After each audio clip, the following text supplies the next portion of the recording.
For God doth know that in the day that ye eat thereof, your eyes shall be opened, and ye shall be as gods, knowing good and evil. You will be like God. I will ascend above the heights of the clouds. I will be like the Most High, said Lucifer in heaven. So when we acquire the ability to grant unto ourselves immortality, to raise the dead, and merge our living minds in the moment with the non-biological thinking and the group collective cloud mind, we become gods, said Harari, and Kurzweil also said it. Another one is, how is God described in these different traditions? There's actually a common set of attributes that God has in all of these different religious traditions. God is infinitely creative and beautiful and loving, intelligent. So what happens to entities as they evolve? We became more intelligent. We became more capable of higher level emotions, so we became more loving. We became more creative. We became more beautiful. And so we're actually moving exponentially to have greater levels of the very properties we ascribe to God without limit. Now, we never become literally infinite, but we're moving exponentially in that direction, so we become more godlike, and we become closer to God, and we do so at an exponential rate, and exponentials kind of explode. So obviously these people don't believe in God to begin with. So when they're asked, do you believe in God? Kurzweil said, does God exist? Well, I would say not yet. They're reading off the same script here, aren't they? Harari and all of these guys. Elon Musk, the world's richest man and owner of numerous tech businesses, was listed in 2008 as one of the forum's young global leaders. Today, our computers, phones, applications give us superhuman capability. So as the old maxim says, like, if you can't beat them, join them. Through his many projects, Musk serves as a proponent in the development of several types of advanced technology, none more impactful on individual humans than Neuralink. The chip is designed to read and write brain activity and could potentially aid patients with neurological diseases like Alzheimer's. Musk has referred to the device as a Fitbit in your skull, claiming it will one day give people telepathic powers. Neuralink is a startup project spearheaded by Musk that is developing a cerebral implant which would effectively allow a computer to become an extension of the human brain. While the initial goal of neurotechnology is to improve the lives of those suffering from ailments like epilepsy, Parkinson's, or Alzheimer's, it's easy to see how this technology could flow from limited medical use to widespread adoption by consumers. With technology like Neuralink, us humans could have the ability to operate our smartphones and computers with our minds. Ironically, Musk has warned in the past of where this type of technology could take humanity. Perhaps this is even what pushed him to try and create it first. Because if one company or small group of people manages to develop godlike digital superintelligence, they could take over the world. Born in South Africa in 1971, Musk moved to Canada at the age of 17, before moving again to California in 1995, where he would start his first business alongside his brother. After launching a second company, Musk's business eventually merged with another Silicon Valley-based company called Cofinity, eventually evolving into the widely popular digital currency transfer site PayPal. In the present day, PayPal has become a financial service provider that will deplatform individuals and companies that don't adhere to a particular narrative through a partnership with the Southern Poverty Law Center. And obviously, PayPal's current business practices are out of Musk's control. But where things become odd is with Musk's grandfather, Joshua Haldeman. Haldeman was a member of an organization called Technocracy Incorporated. This organization was made up of scientists who believed that all politicians and businessmen needed to be outcasted from the world, deplatformed from their place in society and replaced with engineers and other experts who would then create a technocratic utopia. Now, if North America is where we start, how should we start? There would be no more nation states, no more money, and no more leaders, just the technocracy. And so, in the eyes of Technocracy Incorporated, the world would be unified under a new name, Technate. Social change is due on this continent. Social change is coming whether you like it or not. Social change is coming whether you are prepared for it or not. And technocracy is the means by which you can prepare yourself so that you can decide whether you want science or chaos. At the time, Musk's grandfather was even charged under the National Defense Act because this radical group was banned from the country.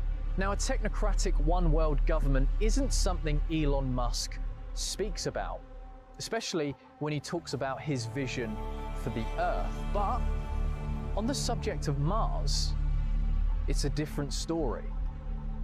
Trying to do good things and you're a billionaire. I mean, Yeah. that seems a little bit like either superhero or supervillain. You have to choose one. Trying to do useful things. I mean, This is an important point, because although Musk is viewed as somewhat of a hero by people on all sides of the political spectrum, it's dangerous to universally trust a person in his position of power, especially given the influence from his grandfather. My grandfather moved with all his kids and my mom and everyone to South Africa because he wanted to use it as a base of exploration. You fast forward to now, Musk is critical of the World Economic Forum, despite sharing an overwhelming majority of their views and visions. Because of this, we must ask ourselves, is it possible for an individual or group to radically change the world? The answer is simply yes, and Musk wields the power to do it.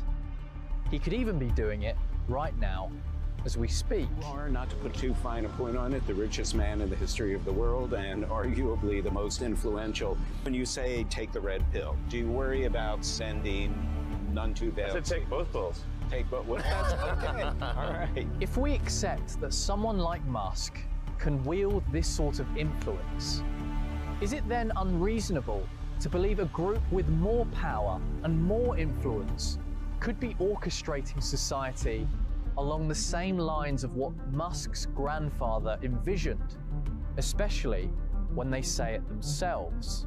Can you imagine that in 10 years when we are sitting here, we have an implant in our brains, and I can immediately feel, because you all will have implants. We are really acquiring divine powers of creation and destruction. We are really upgrading humans into gods. We are acquiring, for instance, the power to re-engineer life. So Harari at the end there says we are upgrading humans into gods again. But here he goes even further, that we can go beyond the God of the Bible. What does a world look like when it is dominated by super intelligent but non-conscious algorithms? Sapiens, and it's written by Professor Yuval Noah Harari. And I found the book because it was recommended on a book list by Bill Gates and later Barack Obama as one of the most influential books that both of them had read within the last 10 years. So if it was good enough for them, I had to check it out, and it absolutely blew my mind. We are in the process of acquiring divine abilities, of turning ourselves into gods. And I mean this in the most literal sense possible. It's not a metaphor. I really sincerely believe you're helping our group get focused on what are the possibilities of the future and some things that we ought to be thinking about. If you think about the abilities of gods according to various mythologies, we are now acquiring these abilities to ourselves. Like in the Bible, God is the creator. His chief power is to create.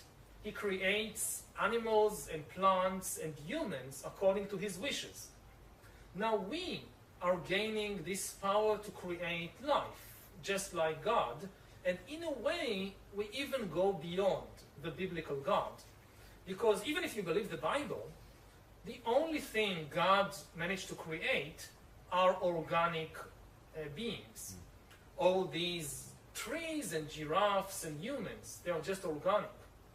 But we are now trying to create inorganic entities, inorganic life forms, cyborgs, artificial intelligence, and so forth. If we succeed, and there is a very good chance we will, then very soon we will be beyond the God of the Bible. Now, you remember the World Economic Forum's biggest concern was those who opt out of the system, who do country living. Listen to how Harari, again in this next clip, he talks about how we're upgrading and we're homo deus, we're God-men and all of that. But then he refers to what I've been calling for years the bifurcation. He doesn't use that word, but the splitting of the human race into two castes, into those who are evolving into the superhuman and those who are retaining their humanity. But he phrases it and poses it in terms of a justice issue and economic inequality. So you've got the rich who are more creative and more powerful. Just listen to what he says at the end and you'll say, I can see where this is going. Just like it was in Plandopolis, they said, we're concerned about those who are missing out on essential services in the outskirts of the city where they have the Cry Freedom ghettos, and those are the people who are missing out. So we're going to really bring this to everybody is the implication there. Many agendas you can see behind that.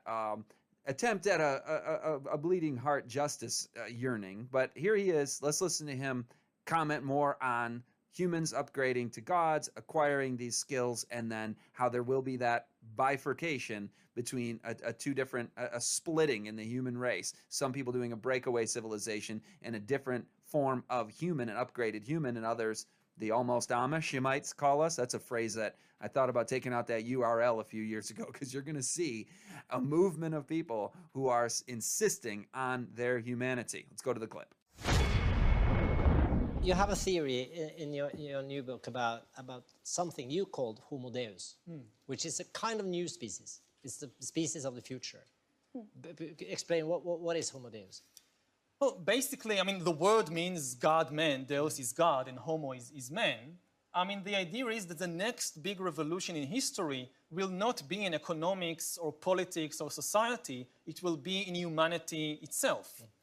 If you look at history for thousands of years, we've changed the entire world around us, but we haven't changed the world inside us. We still have exactly the same bodies and brains and minds that we had in ancient Egypt or in the Stone Age. The next big revolution will be in that. With the help of biotechnology and artificial intelligence, we will start changing what it means to be human.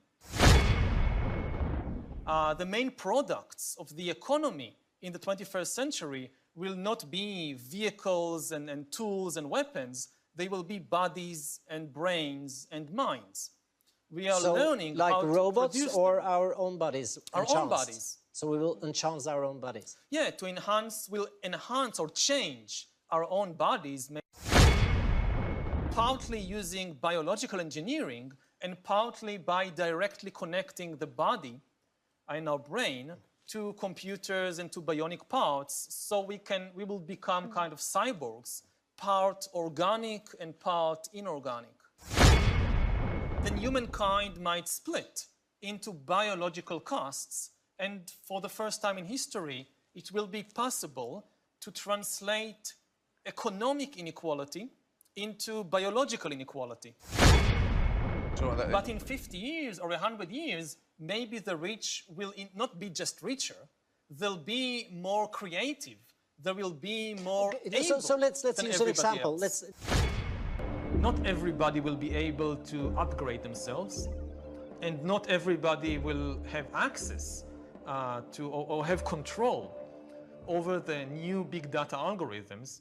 Of 8 billion people in the world, the vast majority will stay just ordinary Homo sapiens, and they are likely to lose their economic value, their political power, their control over their lives.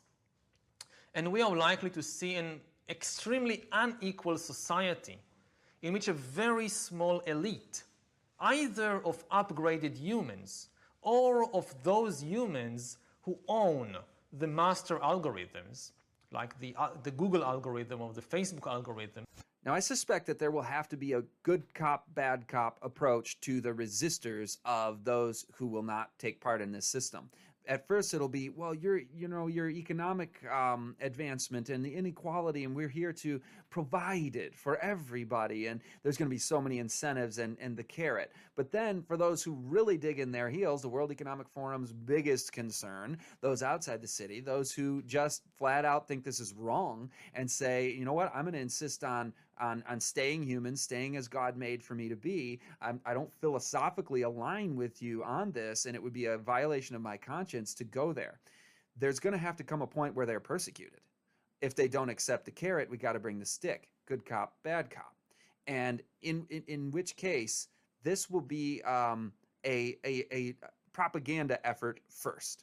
There will have to be a way to describe these people as being filled with hate. They are, I'm imagining the phrase already, biosupremacists. They have hate speech toward the silicon life forms that we've all come to love so much and that love us so much. So you can kind of understand how PC will take that direction, because already you're called hateful if you say that a woman who is a woman but feels like a man is actually a woman. You're not allowed to say that in many settings, right? If she says I'm a man, then you have to agree with that, or you're filled with hate toward her, which is not correct. I mean, you could be filled with hate, but just observing biological reality is not a hateful thing to do. It's science. It's reality and truth. Well, the same thing will happen here. Those silicon life forms are fakes. It's not real. Well, you didn't understand. You were some of those hateful people during the transgender movement. This is the transhuman movement. And don't you understand that we are not merely human organisms? We can transcend that, and we can be all of the data that lives on after us immortally. We can be gods because we've acquired the skills and the creative power of God. The lies of Satan are coming, and those who resist may be called those who are practicing hate speech and barred and banned from platforms, and who knows what's coming next. But I want to end with a clip from Second Beast Rising so you can see this is something that's been building. We were talking about this back then, but enjoy the rerun of this, and we'll see you on the next episode. Transhumanism, they call it, and they're only scratching the surface there. Ray Kurzweil really gets into it. CNN Money reports, computers will overtake us when they learn to love, says futurist Ray Kurzweil. Kurzweil, the celebrated American inventor who keeps predicting the future with scary accuracy, says computers will match and possibly beat human intelligence by 2029. Here's the trick. By then, computers will possess emotions and personality. When I talk about computers reaching human levels of intelligence, I'm not talking about logical intelligence, Kurzweil said at an event in New York on Monday night. It is being funny and expressing a loving sentiment. That is the cutting edge of human intelligence. The futurist spoke about AI and the future of technology with astrophysicist Neil deGrasse Tyson.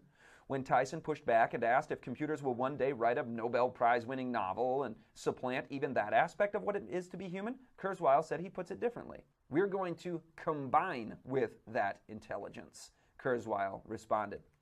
And what does he mean, combine with that intelligence? Well, if we end up transhuman and we end up as Homo Optimus, we're linking in with the technology itself, ceasing to be biologically human, humans will be hybrids by 2030, Kurzweil says.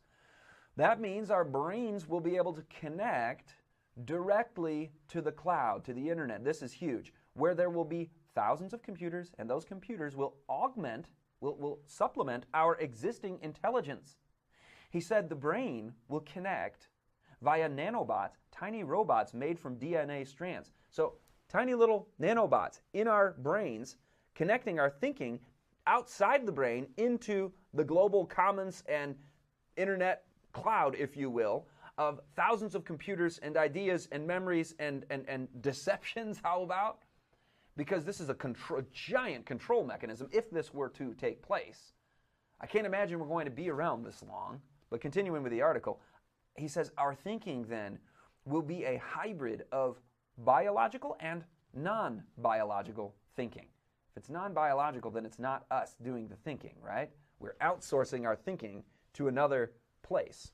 The bigger and the more complex the cloud, the more advanced our thinking. By the time we get to the late 2030s or early 2040s, Kurzweil believes our thinking will be predominantly non-biological. Predominantly. We will be not thinking within our own brain, but within the cloud that we are merged into. We're going to gradually merge and enhance ourselves, he said. We'll also be able to fully back up our brains. Kurzweil's best bet, nanobots in our brains will create new bodily senses. Right now, music pleases our ears and fine dining stimulates our taste buds. He says we'll be creating art and rituals for our other senses. Our other senses. I mean, doesn't this sound an awful lot like what the serpent said?